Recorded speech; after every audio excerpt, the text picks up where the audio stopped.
Hello guys, mình chú hay thì mình ba cả con cá lô nó trắng sáng à con lon đó nè, lâu lắm khát tụi vlog hàng với chú, ta cái lon nhau, trên nó gate cần lu ta hay hết cần motor cần ta, bác kiểu mà ní sông nga nha,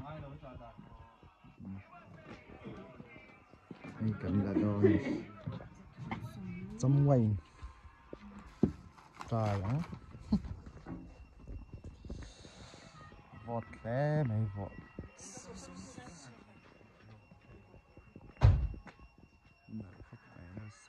Park. A view na gì làm hi ai rồi làm đó là cái gì đâu à con hết sụp ra nhiều sẽ sụp ra ngay cái nó sụp rồi đi đi ba buổi đi tới school ăn trước sầu ngâm lâu cái nằng cân miệng ăn lâu sầu ngâm lâu nhìn ta ra ăn sao ăn nu phật thu men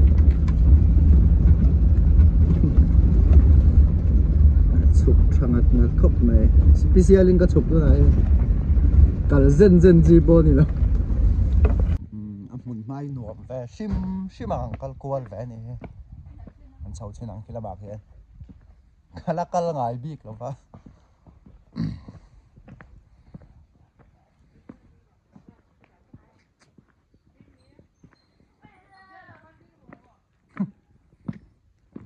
trên này lũ hay vắt thầy tiệt ấy xong rồi chuông thiếm rồi hay sốt bút đen lai nhiều sốt bút nếu mà anh chơi view cái nên trên nào sốt nó tù nó tấm tục mà xe cần cắt khéo là không làm hết chưa khu lúng lầy rót không phải view cái nào khóc này cái là hiện rồi sao lại xong gần là cái đó nè lấy ống na son so đã son mà so last vlog na to ni nuam la mai bầu ruộng cái đáy tục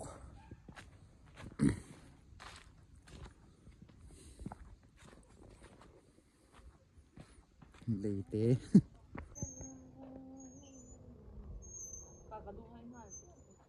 có lúa hay đón về mấy Where bridge sum na làm cần pan mẹ cái này hay giả nán là nó đang hay chúng hình chạy ăn xiêm nó sao cái cần nó tur thui ăn tia ta ngán xấu đây ngay như kia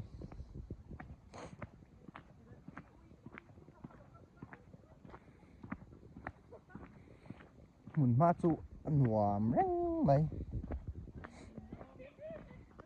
beach mà sẽ dốc bằng cal đó này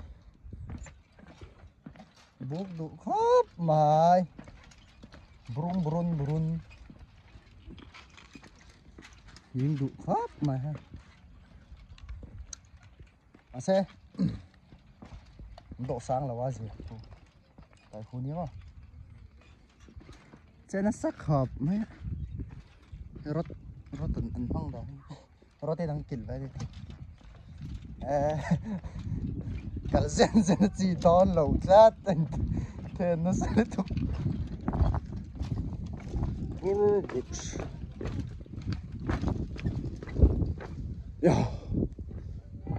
ôi ole cắn sâu đèn tại here sâu bằng ô khóc rọc tọ tan lá mày hay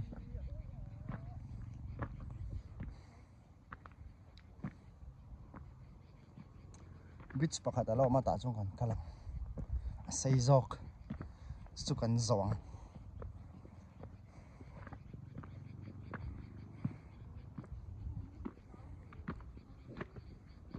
lei pani na mình khi chúng không chết này khi cái sấy bê tao là khát cháo to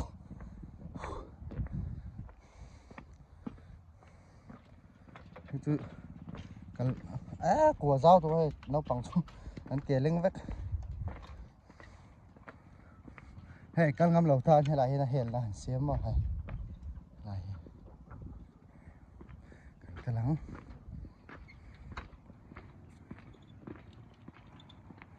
bước đủ ra sắc mấy xây tắc thì sân huôi lẩu than một thằng hoa ở một gì đó sáng trời được đúng lấy rót cuối cùng chuyển đi hospital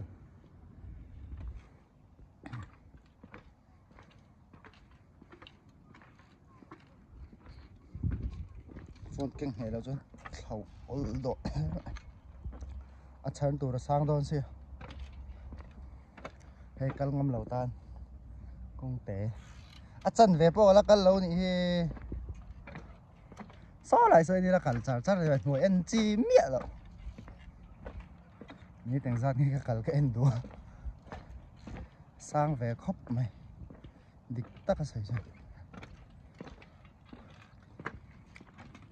lại tắc hiện cái đi là ăn thịt vắt cái này mày buộc lẩu ta thằng làm view bao khôn là khóc mày không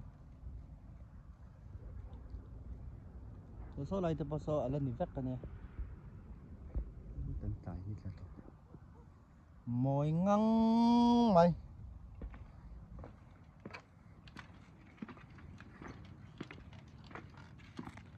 làm cái gan sầu chúng nó cross hôm nay cho anh cần đủ to không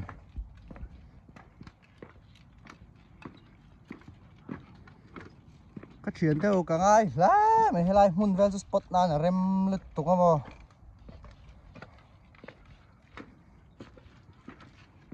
cái sụp đòn ta cái phe lại cắt mày suy bộ này thật không gì hay không thà rù rà ta cái này nó khóc mày sao ta ăn sầu chứ nào last fit về đâu hết xuống ngoài đó nhỉ lại cắt răng tổ chuột mò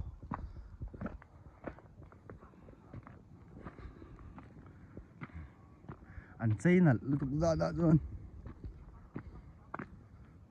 mình đang phun ông nhỉ last view hay là nệ tu tia bà puyen serin savam bầu na khani mo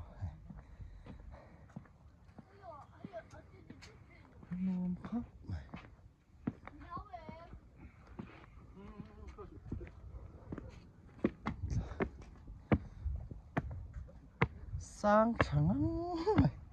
trên tia hospital bao khu lăng chiang à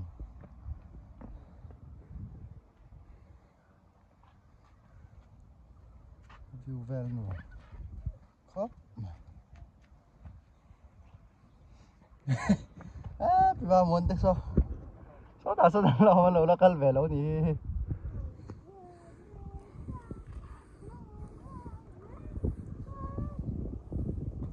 tại đi tận tuổi bao mối khóc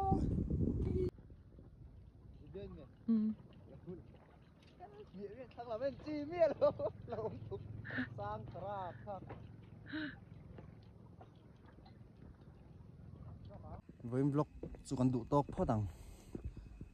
hỏi tất cả channel đây mình lo subscribe pa mình lo like mình lo share sắc torin cái nghề về tắc méo châu này mà bảy ule